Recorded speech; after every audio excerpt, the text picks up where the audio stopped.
Alrighty. Now, news of the day kind of thing. So, gathering up news items over the last couple of days. And it's Saturday of all days, too. So, before Canada plays Czech, and then I'll be talking about what happens in that game after it's done. Let's discuss some things that are going on in the NHL front. We are at that time of year where there will be a lot of contracts getting signed.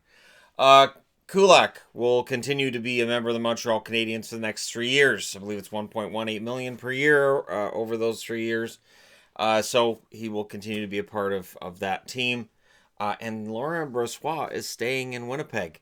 He signs a 1-year, $1.225 million extension. I can't remember who it was on Sportsnet or TSN who said, well, Winnipeg's going to have to go out and get another goaltender because Brossoit is going to be too expensive. And after the year he's had, he's going to get a shot at a starter job. I can't remember who it was, and I thought, no. He had a very good year as a backup. And it's good news for Winnipeg that the goaltending tandem will stay intact for at least one more year. Because Comrie is not... all indications are Comrie not really an NHL-ready, NHL-level goaltender. So Brossoit will stick around. He will back up Hellebuck for another year. And next year at this time, we may be revisiting what Winnipeg's goaltending is, could be, and where it's headed. Joakim Nygard has signed a 1-year entry-level contract with the Edmonton Oilers. This was reported before it happened, and then it happened, because sometimes that happens. That they report on something that's going to happen, and then it actually comes to pass. And on other Oiler news, Dave Tippett may very well end up being the coach. Tippett, they've circled back on apparently, and we'll see what happens there. But for the Oilers, if they go with Tippett, that tells me they're serious about getting back to the playoffs next year and getting some structure into their game. That Hitchcock tried to get in there, and it was there for the first, I'll say, 3 weeks that he was coach, and then it disappeared again. I don't think the Oilers are as bad as a lot of people think they are. I think it's just a matter of having the right guy to straighten it out and having one scoring winger. They really, honestly, need one really good scoring winger. I know people are going to bring up Taylor Hall. That's a valid point, but they do. They need a really good scoring winger, and I think that's really it. I think their defense, as long as it's healthy, is good enough to keep them competitive. And I think with the right coach and structure brought in, this team will be in pretty good shape. Erik Karlsson has thanked the Sharks on Twitter. If you're reading the tea leaves on this, Erik Karlsson, in my eyes, is gone. He is going to be an unrestricted free agent. He doesn't get this close and then say, forget it. Players are understanding that the collective bargaining agreement works in their favor, and that they can become unrestricted at a much younger age than was the case in years past. So take it.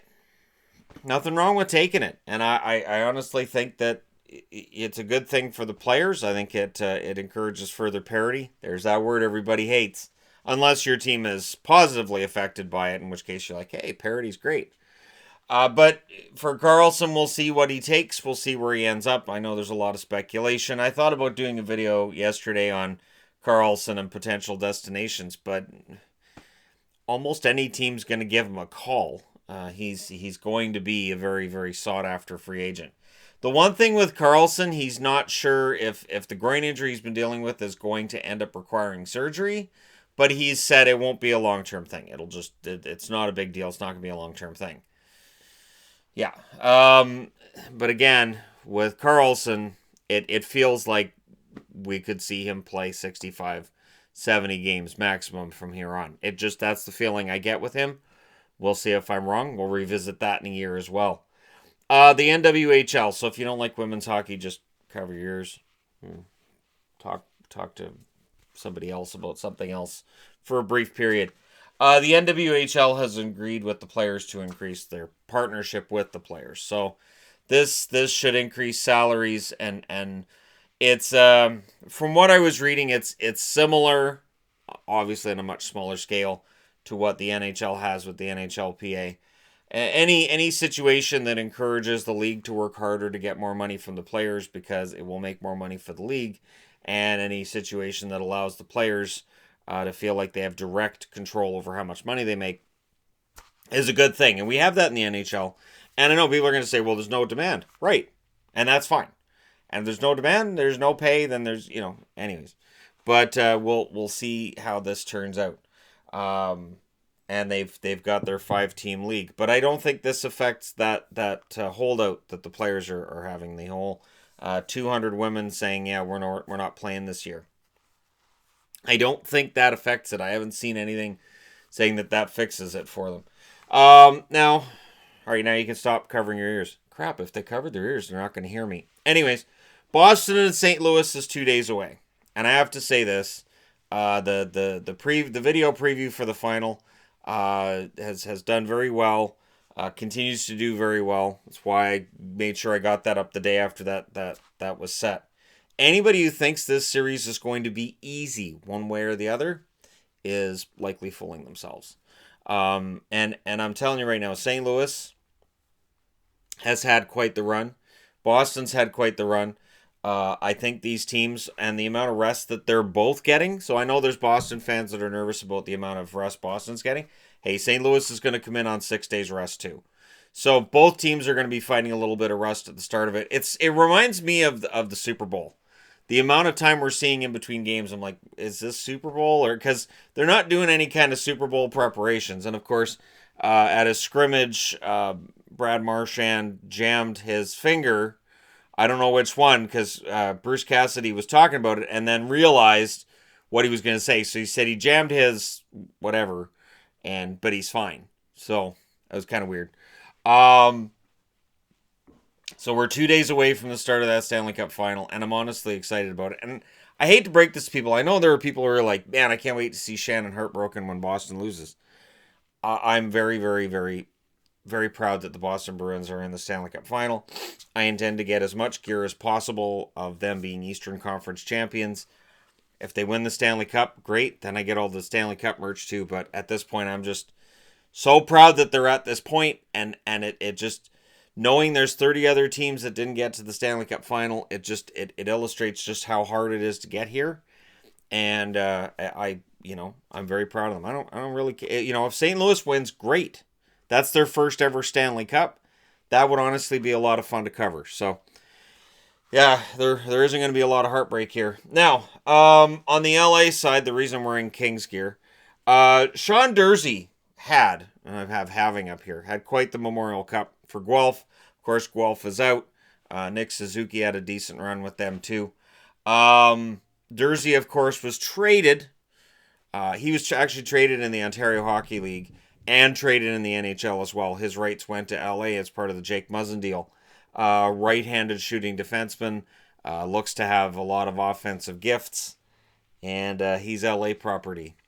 And he looked pretty darn good. So, yeah, we'll see how that ends up playing itself out for the LA Kings. But he looks like a keeper, and at 20 years of age, he'll get a shot at making the team, I would think, come this training camp. As a defenseman, you want to say, well, they need more time to develop. Well, we've seen over the last, I'll say, 4 or 5 years, defensemen don't need as much time to develop now as they used to. So Durzi may very well, and again, this is a right-hand shooting offensive defenseman, and Toronto traded him for Muzzin, who, again, they went out in the first round. So anyways, I like the kid from what I've seen of him, and it'll be very interesting to see what happens with him come this fall. Halifax and Rouyn-Noranda are playing in the Memorial Cup Finals, so if you're a fan of the QMJHL, your teams are in the finals. And it's interesting because I am old enough to remember when basically the Memorial Cup was your Ontario League winner, your WHL winner, and Prince Albert ended up going 0-3. But, whoever came out of the Q, they were just there. They weren't very good. The offense in the Q was always fantastic, but the defense, And at some level, and I'm talking a long time back, the goaltending wasn't necessarily great either. And then this... Patrick Roy came out, and then this Marty Brodeur, and all of a sudden, kids growing up in Quebec go, hey, this playing a goaltender thing might be fun. And it's been a lot more even since then. But I remember a time where it was the Ontario League, the Western League, and then whoever came out of the Q was just kind of fodder. But that's a long time back. And I want to say, I remember Felix Potvin with Chicoutimi, and I want to say that was the first time that a Q team had won in a while. But anyways, that's from ages ago. Obviously, Felix Potvin with the Q, right? There you go. Let me know what you guys think in the comment section below. As always, we will be we will be discussing Canada and Czech after the game takes place. So let me know what you guys think about any of the items on the board. Does Tippett work for Edmonton, or will they look in another direction? Don't forget to hit like and subscribe if you're browsing your way through. You just happened upon this video. Thank you guys so much for watching. I will talk to you again soon.